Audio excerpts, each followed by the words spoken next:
Ito ang Buhay Kristiyano ngayon. Babasahin natin at pag-aaralan ang ika-12 kabanata ng Mateo. Basahin natin. Ang tanong tungkol sa araw ng pamamahinga. Isang araw ng pamamahinga, dumaan sina Jesus sa triguhan. Nagugutom noon ang kanyang mga tagasunod, kaya nanguha ang mga ito ng uhay ng trigo at kinain ang mga butil. Nang makita ito ng mga Pariseyo, sinabi nila kay Jesus, "Tingnan mo ang mga tagasunod mo.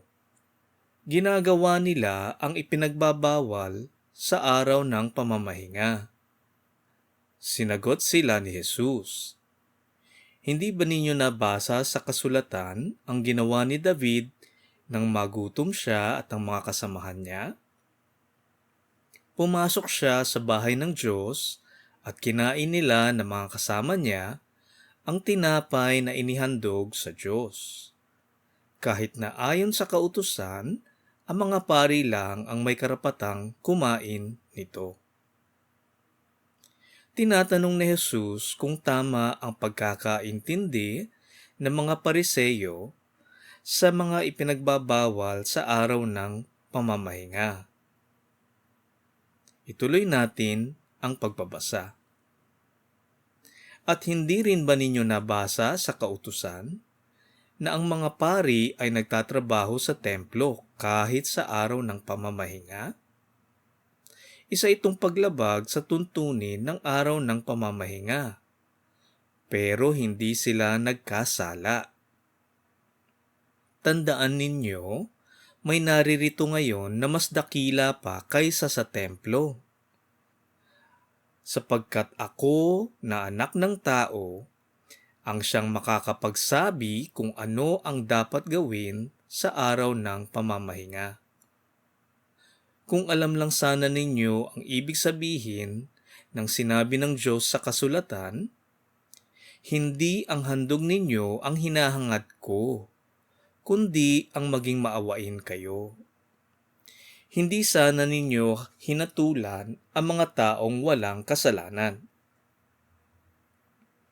Kinukumpara ni Jesus ang mga handog o sakripisyo ng tao sa pagiging maaawain nila sa kanilang kapwa. Ang pag-alay ng sakripisyo ay nangyayari lamang pagkatapos nating magkasala. Mas mainam ang pagpapakita ng awa sa kapwa natin dahil hindi pa tayo nagkakasala noon. Bagkus, nagpapakita ito ng totoong pagmamahal sa kapwa.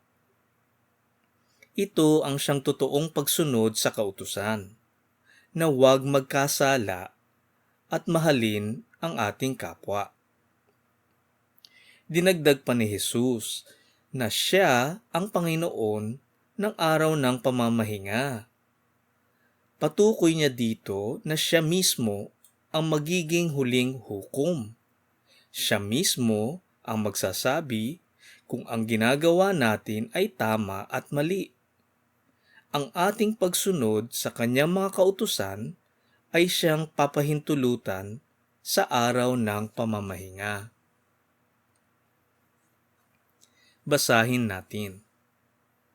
Ang lalaking paralisado ang isang kamay. Mula sa lugar na iyon, pumunta si Jesus sa sambahan ng mga Hudyo. May lalaki roon na paralisado ang isang kamay. Naroroon din ang mga Pariseyo na naghahanap ng maipaparatang kay Jesus. Kaya tinanong nila si Jesus, "Ipinapahintulot ba ng kautusan ang magpagaling sa araw ng pamamahinga?" Sinabi ni Jesus sa kanila, "Kung mahulog ang tupa ninyo sa isang balon sa araw ng pamamahinga, pababayaan na lang ba ninyo? Siyempre, iaahon ninyo, hindi ba? Ngunit mas mahalaga ang tao kaysa sa tupa. Kaya ipinapahintulot ng kautusan ang paggawa ng mabuti sa araw ng pamamahinga." Pagkatapos, Sinabi ni Jesus sa lalaking paralisado ang kamay, "Iunat mo ang iyong kamay." Iniunat nga ng lalaki ang kanyang kamay at gumaling ito. Lumabas naman ang mga Pariseyo at nagplano kung papaano nila ipapapatay si Jesus. Ginamit ni Jesus ang pagpapagaling sa taong paralisado para ipakita sa atin kung siya ang Panginoon ng araw ng pamamahinga. Kung ano ang kanyang papahintulutan ay maaaring gawin sa araw ng pamamahinga. Inulit ni Jesus ang halimbawa na ang pagmamahal sa kapwa ay kalooban ng Diyos. Kaya naman ang pagpapagaling sa paralisado ay kalooban ng Diyos. Matuto tayong mangilatis, kapatid. Ang anumang gawa na pagsunod sa kalooban ng Diyos ay nagbibigay kalwalhatian sa Diyos at kaya naman ito ay pinahihintulutan sa araw ng pamamahinga. Basahin natin ang piniling lingkod ng Diyos. Nang malaman ni Jesus ang plano ng mga Pariseyo, umalis siya roon. Marami ang sumunod sa kanya at pinagaling niya ang lahat ng may sakit. Pero pinagbilinan niya silang huwag ipaalam sa iba kung sino siya. Katuparan ito ng sinabi ng Diyos sa pamamagitan ni Propeta Isaias. Narito ang pinili kong lingkod. Minamahal ko siya at kinalulugdan. Ibibigay ko sa kanya ang aking espiritu at ipapahayag niya ang katarungan sa mga bansa. Hindi siya makikipagtalo o mambubulyaw at hindi maririnig ang kanyang tinig sa daan. Hindi niya ipapahamak ang mahihina ang pananampalataya o pababayaan ang mga nawawalan ng pag-asa. Hindi siya titigil hanggat hindi niya napapairal ang katarungan. At ang mga tao sa lahat ng bansa ay mananalig sa kanya. Ang buhay ni Jesus sa lupa ay ang katuparan ng sinabi ni Propeta Isaias. Siya ang magtuturo sa atin ng tamang kahulugan ng kautusan. Siya ang magpapakita sa atin ng totoong katarungan. Magbibigay lakas siya sa mga taong nahihirapan at nawawalan ng pag-asa. At siya ang tanging pag-asa ng sanlibutan. Minsan ay naiisip kong naiintindihan ko na rin ang salita ng Diyos. Ngunit maraming pagkakataon na nakita kong mali pala ang aking pagkakaintindi sa nabasa ko. Kapag may nakausap tayong mas malalim ang pangunawa, magugulat na lamang tayo sa ibang pananaw na mas tama sa ating iniisip. Si Jesus ang ating tagapagturo. Ang kanyang mga salita ang magpapakilala sa atin ng totoong kalooban ng Diyos Ama. Ang kanyang mga turo ay umuusig sa ating puso at nagpapakita ng ating kasalanan. Ang kanyang mga turo ay pinag-aaralan ng mga tao sa loob ng 2,000 taon at hindi pa rin tuluyang naiintindihan ng karamihan. Basahin natin. Si Jesus at si Satanas. May dinala ang mga tao kay Jesus na isang lalaking bulag at pipi na sinasaniban ng masamang espiritu. Pinagaling siya ni Jesus, agad siyang nakakita at nakapagsalita. Namangha ang lahat at sinabi, "Ito na kaya ang anak ni David?" Pero nang marinig ito ng mga Pariseyo, sinabi nila, si Satanas na pinuno ng masasamang espiritu ang nagbigay sa kanya ng kapangyarihang magpalayas ng masasamang espiritu. Alam ni Jesus ang iniisip nila, kaya sinabi niya sa kanila, kung ang mga mamamayan ng isang kaharian ay nagkakahati-hati at nag-aaway-away, mawawasak ang kahariang yun. Ganito rin ang mangyayari sa isang lungsod o tahanan na ang mga nakatira ay nag-aaway-away. Alam ni Jesus ang nasa puso ng mga Pariseyo.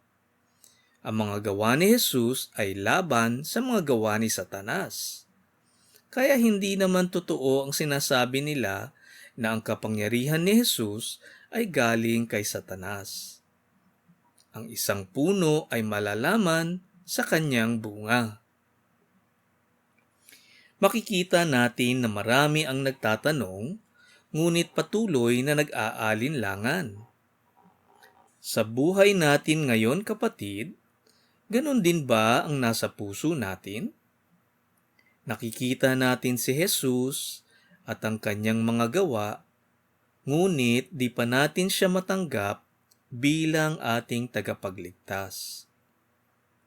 At kung tatanungin natin ang ating sarili, mahirap para sa atin ang maniwala kay Jesus dahil mangangahulugang tatalikuran natin ang ating mga kasalanan. Napakalakas ng kapit ng kasalanan sa ating buhay. Napatungo lamang ito sa kamatayan. Imbes na tanggapin ang kapatawaran na makakamit natin kay Jesus. Basahin natin.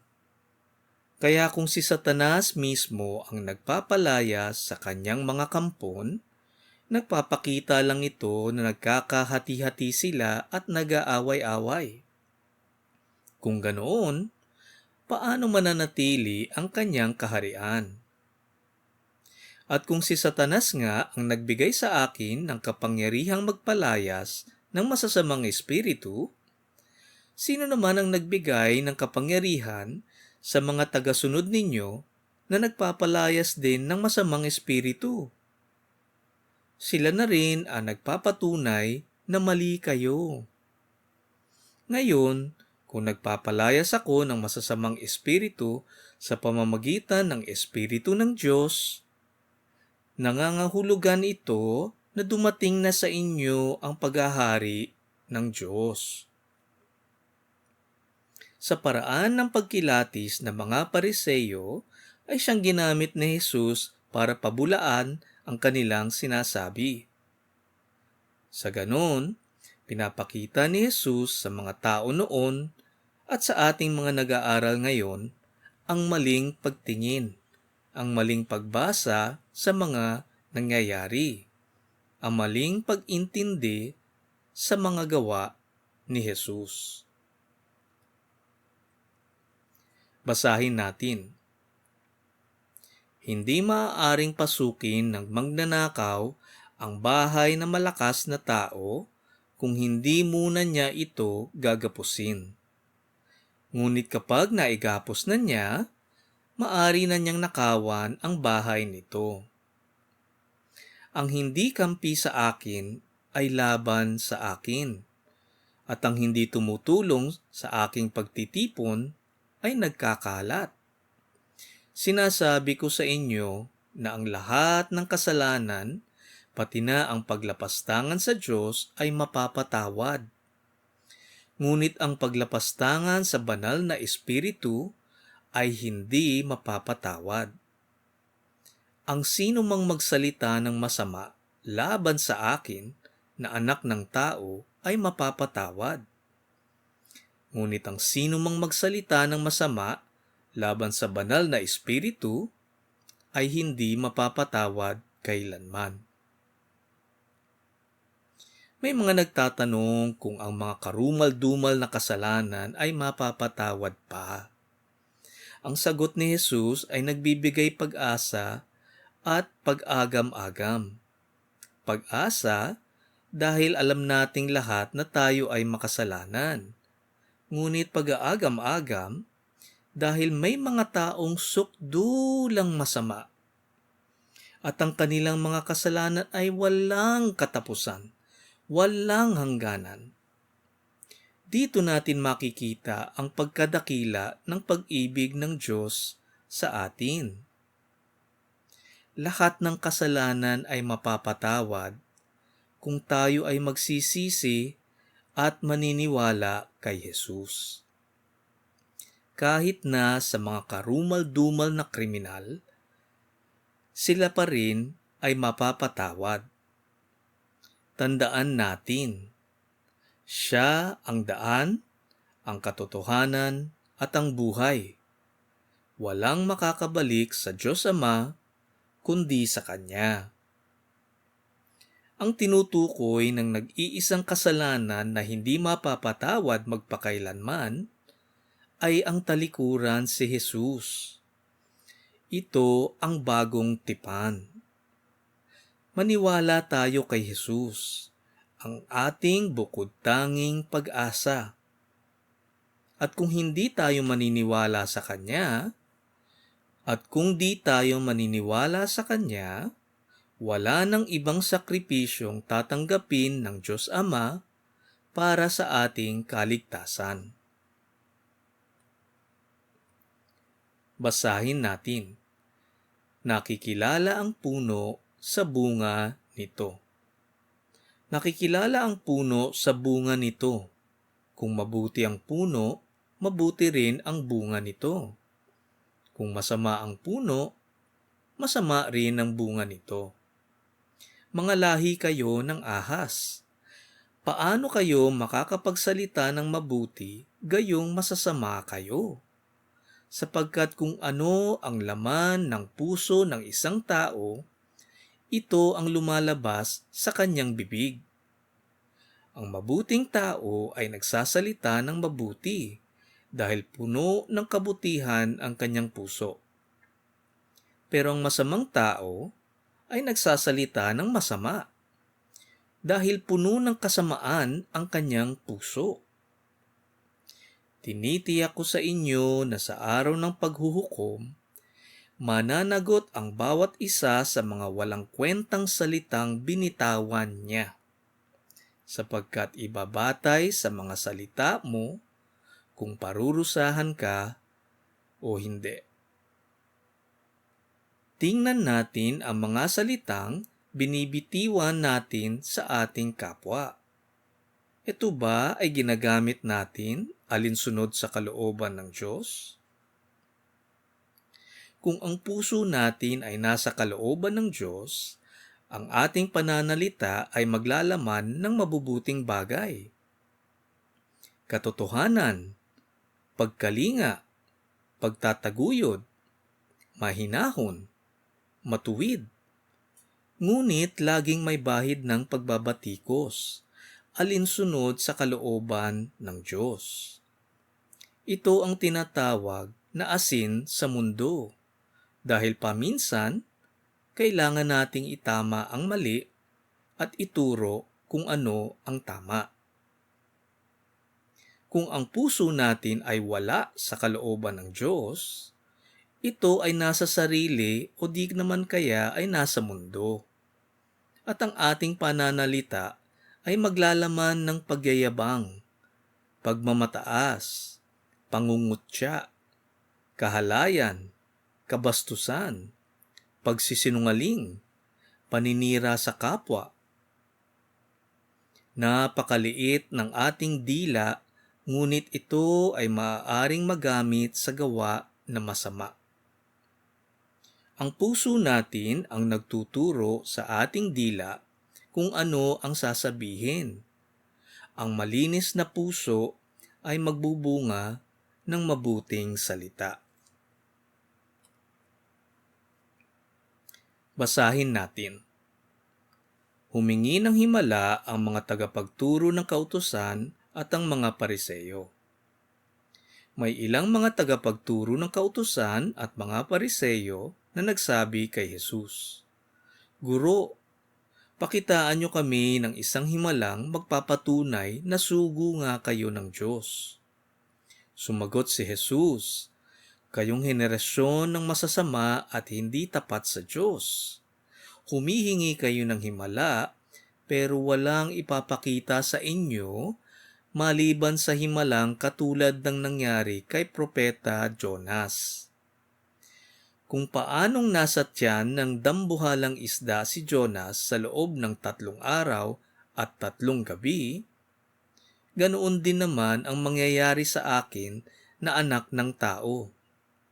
3 araw at 3 gabi rin akong nasa ilalim ng lupa. Sa pag-aaraw ng paghuhukom, tatayo ang mga taga-Nineve at kokondenahin ang henerasyong ito dahil nagsisi sila nang mangaral sa kanila si Jonas.